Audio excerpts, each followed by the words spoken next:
Hello, everyone, in the EDAP585 Introduction to Integrating Technology into Teaching, or something along those lines.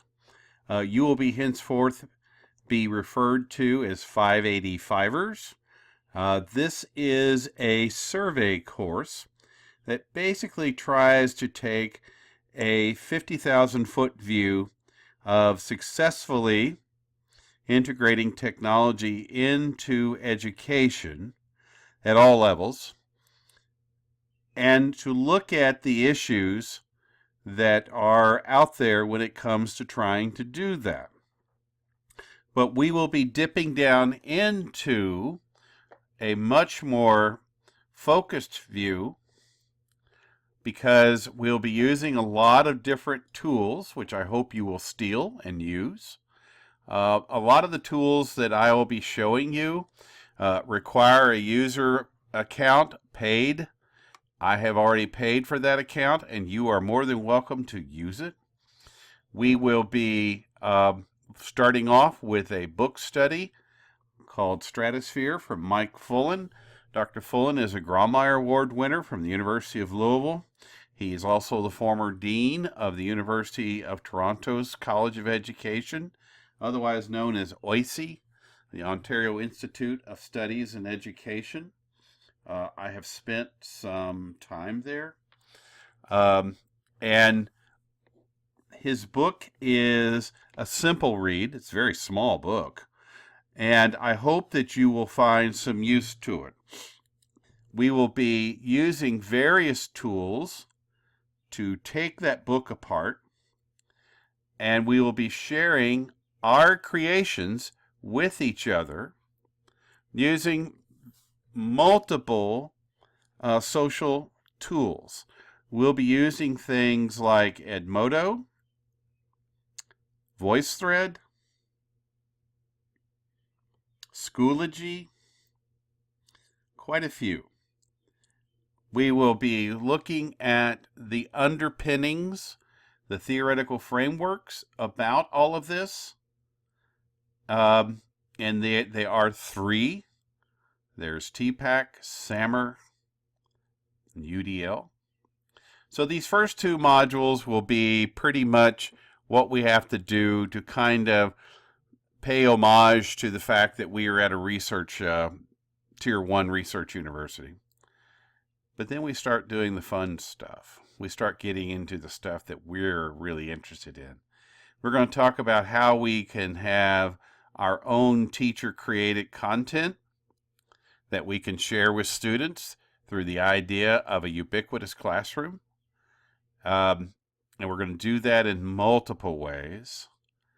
We are going to take a look at what Mayer calls the irresistibly engaging, and we're going to use for doing that something called a VoiceThread, which you're going to have a grounding, a beginning of understanding of VoiceThread.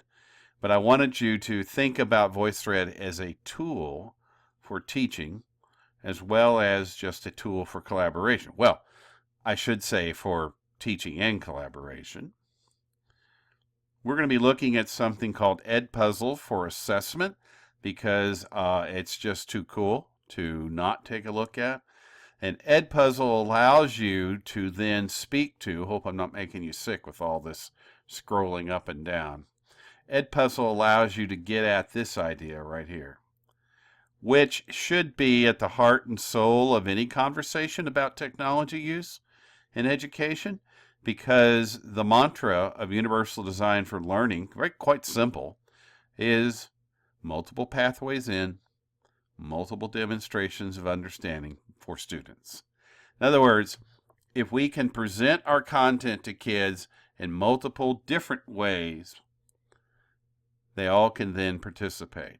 And if we allow then for kids to use multiple ways of demonstration of the content, some are going to use paper and pencil because they are literate readers and thinkers. Others are visual, so we should allow for them to have a different way of doing demonstrations. The beauty of the Edpuzzle is you can design formative assessment using video, but also using text and using your take on what the kids are doing. Now, we are going to replace this module, so don't get too far ahead of me, kids. I'll have this done by the end of the week. We're going to replace this module called the Pedagogy Wheel, and we're going to replace it with a module for right now. I'm calling it Coding, Coding, Programming, and Robotics. I think this is something that more and more is becoming a part of the average classroom experience at some point in time in school. It may not be in your classroom if you're a language arts teacher in elementary, but it definitely is in your classroom if you have a class called robotics or if you're teaching math or science. I think you're going to find it's a lot of fun, and we're going to do some really interesting things. I'm not going to go too far into the more, shall we say, esoteric programming languages, but we're at least going to take a look at it and say hi, and we're going to play. Oh, by the way, that's a very important word, play, in this class. We're going to take a look at what a digital native is, the bubba right here. That's an easy one. And then our final, there it is. There's your final. So, don't get too far out ahead of me. As I said, I'll have Module 6 all changed out here toward the end of the week. It's Monday that I'm sending this out. And now we need to talk about the fact that our class, and I'm sorry I don't have it here. It won't take me just a second to get to it. Our class, as it's listed in the U-link, is listed very interestingly. And I want you to understand what it means. If you look at when the class starts and when the class ends, it basically starts today and it ends in August. So what does that mean? You're basically experiencing the class just like a student who was a doctorate student would experience. So here we are, integrating tech into ed. We have 5 members of our class. Congratulations, everybody. Welcome aboard. And as you can see, it says May 8th through August the 8th. That is rather stunning, isn't it? So what does it mean to you? It means, quite simply, you have the entire summer to get this all done. Now, in case you don't know how the registrar works, let me explain. At the end of every summer session, and there are 3, I will get a little box that will appear over here. And that little box is where I put in grades. Now, if I give you the grade of X, that tells the registrar that you're not finished with that class, and it keeps continuing on. No harm, no foul. If you are finished with the class, and you want to have the grade, you're going to let me know, and I will go in and grade it and put it in. Again, no harm, no foul. This is totally your class. And as I said on a previous email to the 587 group, I will drop in on a weekly basis in synchronous mode, and I will be there talking to you in synchronous mode or in asynchronous mode. Synchronous mode means you can be in there with me at the same time. By the end of the week, Friday, you will receive an email from me that shows you how to use Collaborate. If you've ever used Collaborate, you'll be like, oh dear, this is boring. I know how to do this. And that's fine. But I will be there Monday, the 15th, at 5:30 until 6:30 with my smiley little face. Now, understand something. This is a collaborative class. If, as a group, we all have decided that Monday at 5:30 ain't going to get it, Steve. then we will change it. Why? Because as you can see, we have from May today to August 8th to get it done. And how many modules? Let's go back and count that again. Not a whole lot. There's a lot to do in here. I don't think it's all that much work. I find it fascinating work. I think you will too. We're going to replace this module and 7.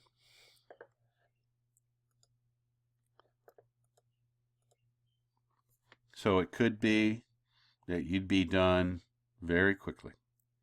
Can you move ahead? Certainly. That's what it's been designed for. It's for you to be able to move ahead. Could you get it done in a week? No. No. There's too much. Could you get it done over the course of, say, 2 or 3 weeks? Sure. If you stick at it. But the point is you have from now until August the 8th. All right. I'm not going to carry on any longer. I did too much talking the last one I made. I just want you to see what we are looking like, how it's structured. Also notice that in the Blackboard space, I keep things simple over here. I will be using a Collaborate session, which will have the recordings. These are the old ones. That's why it's showing up. It's going to go away here in just a minute. These will be available to you in asynchronous mode when I'm not there. If you want to join me in synchronous mode, in other words, when I will be there, you will use this link right here. Okay, so next Monday at 5:30, I will see all of you. I look forward to it very, very much. Those of you who know me know that I am just a text message away at 502-457-2937. If you have never texted me before, put your name in it. That way I'll put you in my contact list so I'll know who you are the next time you text me. Again, 502-457-2937. If you send me things via email, you get in the same queue as all the 100 emails that I get on a daily basis are in. But if you text me, you will get a response so fast. You will be like, wow, what does he do? Does he have a life? I look forward to hearing from you.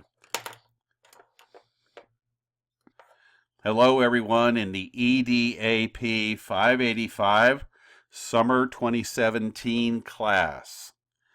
You will henceforth be referred to as 585ers. This is an attempt to design a class that is all about and for you. Let's look at its listing over here in my U-Link. As you can see, here we are. There are 5 of us who have decided to join in the party. We meet from May the 8th, today, until August the 8th. How can we do this, you may be asking? Very simple. The way we have designed this class is for you to be able to dip in, dip out, work at your own pace, get into the stuff you want to get into, and maybe not spend as much time in the stuff that you're not all interested in. Just do the basic work. We will be in synchronous and asynchronous modes. Synchronous meaning I am going to be sitting in the Collaborate, and we'll talk about that in just a second. And in Collaborate, you can join me in a collaborative, synchronous way. In other words, you can see me live, I can hear and see you live. But you can also come in and join in an asynchronous way. In other words, on your time, in your space, meeting your needs whenever you want, between May 8th and August 8th. Now, how are we going to do that in terms of the registrar? Well, you may not know this, but at the end of every session in the summer, the registrar sends me a little letter, and he says, hey, we have just posted the ability for you to post grades in your U-Link. So at the end of this first session, I get that. Same thing happens to the second session, third session. If I give you a grade of X, that sends a message back to the registrar that says this individual is in a class that's running all summer long. That's what doctoral students get to do. And so until you are ready for me to grade, and you will send me an email to that effect, hey Steve, go in and look, then you are going to be able to work on this at your pace and your time all through the summer, if you need to. Now, if you want to blow through it within a matter of weeks, you're not going to be able to do it in a week. I'll tell you that right now. Unless you just sit at the computer all day. You will have the freedom to do it in your time and your space. If we look at what it is, you can see it's all broken down into these modules. Now, one of the complaints I get from some folks is that my stuff is a little bit convoluted, and I'll accept that as a criticism. But what you're going to see is there are videos that will be here that basically are going to be very small mini lectures that I will use to set up stages and then show you how to use the tool that is highlighted in that particular module. We will also be using a tool called VoiceThread that will give you an opportunity to voice your thinking, comments about whatever the module is. Those can be seen by everyone in the group, and because I have them set up as moderated comments, they will be emailed to me. So I will know every time you come in and leave something. So I don't have an excuse to say, oh, I didn't know you put something in there. Yes, it will let me know. The first module we're going to do is about our book, our little book that we have to have called Stratosphere. Go find it in the Amazon. It's inexpensive, and it's a good book. If you want to cry a river of tears about the fact that you can't afford the book, guess what Steve put in here for you? I think it's readable. Let's look. Legible, excuse me.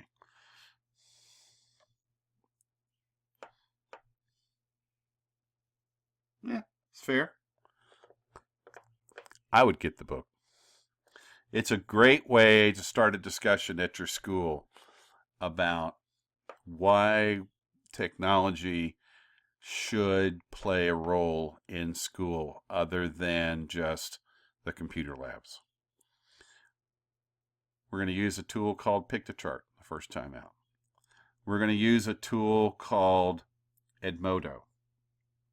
I'm not a fan of Edmodo for class use, for designing online. It's another class, by the way. But I do like Edmodo as sort of just a place to put things. When I get my training and I become a certified Google teacher, this will all get changed out to Classroom, Google Classroom. Here's the meat of the course right here, whereas this is the underpinnings of the course. This is the meat of the course. This is TPAC, SAMR, and UDL. TPAC is a theoretical framework for how technology is integrated into teaching.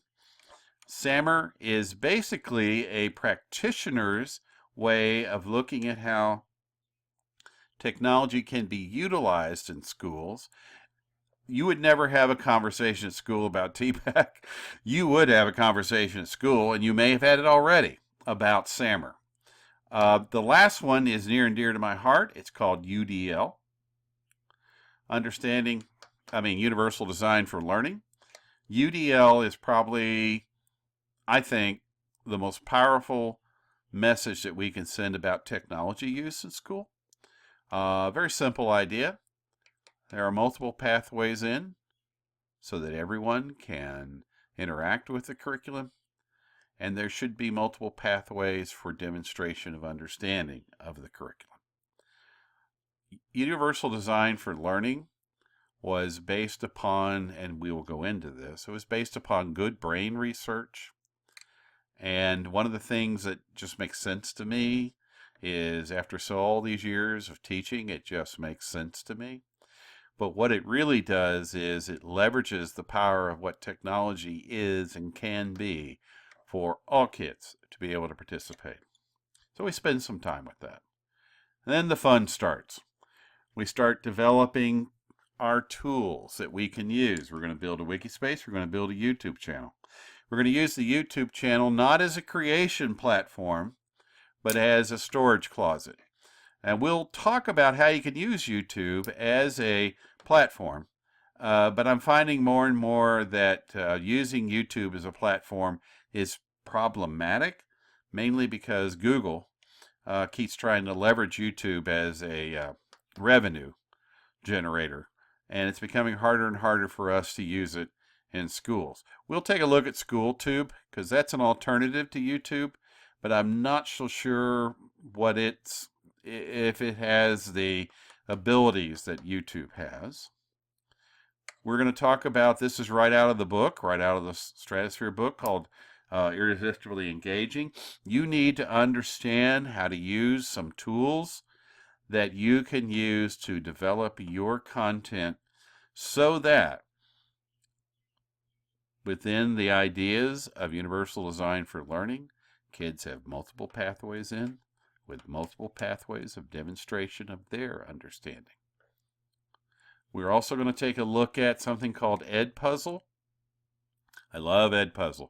Edpuzzle allows you to create a formative assessment that will allow you to put in your own words, your quizzes, in any YouTube video that you can find. It's an extremely powerful UDL kind of tool. Like it, like it, like it. We're going to change this, so don't get too far ahead of me. I'll have this all changed out by the end of the week. This is Module 6, Pedagogy Web 3.0. We're not going to do it anymore. It's old news. Everybody's got an iPad. Everybody has seen what you can do with iPads. All that good stuff. There's still some cool stuff that I do with iPads. Green screening is one of my favorites. But how can I green screen with you sitting so far away? So what we're going to do is we're going to change all of this, and we're going to turn it into coding, programming, and robotics. I think it's about time that we sit and have that conversation about how that fits into school. And I'm going to take, it'll be very not elementary. Well, yeah, elementary, but it's going to cover the whole gambit. Everything from the beginning of understanding, which would be Scratch, all the way through to using C++. And boy, that's quite a gambit there.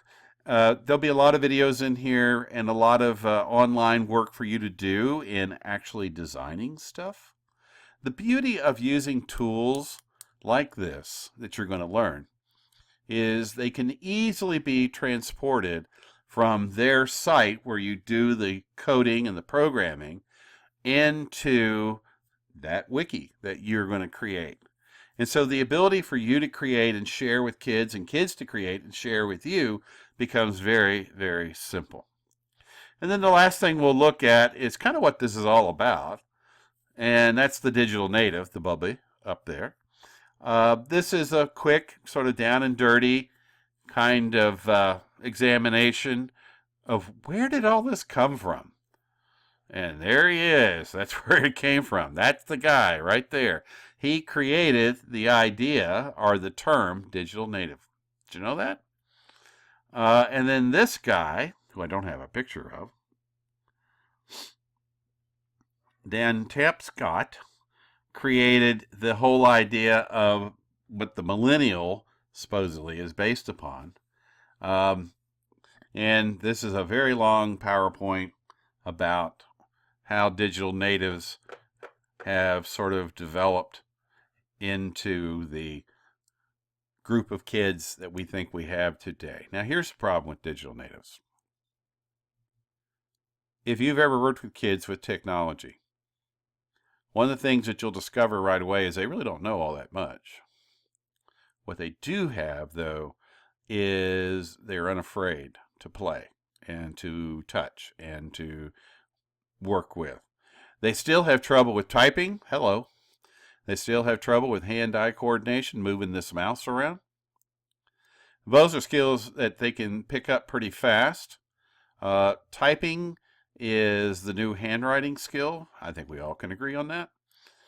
And this is probably an interesting discussion we all need to have at our schools. What is the digital native in our building, and how do we address their needs? Because like anything else, they're all over the board. There's your final. It's right there. Not hard. It's right there. They're very straightforward. Of course, I will be changing some of this out because of our new module we'll have up here for coding, programming, and robotics. So, like I said, don't get too far ahead of me, gang, and try to do Module 6 tomorrow, okay? Because it's going to be changed. All right, that's it. We need to have probably an email discussion about this sort of arbitrary that I've decided that we're going to meet on Mondays, starting next Monday at 5:30. If you want to change that, you need to email me back and tell me what days and times work for you. But what I'm going to do is I'll be emailing you Friday with an updated, collaborate setup so that you can jump in and join us on that day, on the 15th, and we can start having class, and we can have a conversation in the class in a synchronous mode about when and how you would like to meet from here on. Okay, that's all I've got for you. Again, remember, you can always reach me with a text message at 502-457-2937.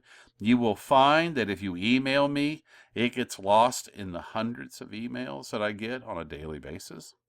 If you text me, you will get an answer. You will get an answer. And it will be a very fast answer. So, that is fair warning. You want to get a hold of me to talk to me, use 502-457-2937. Make sure in the first text, unless you're someone who's been in the class before, like Brittany Marshall, just put your name in it so I know who you are.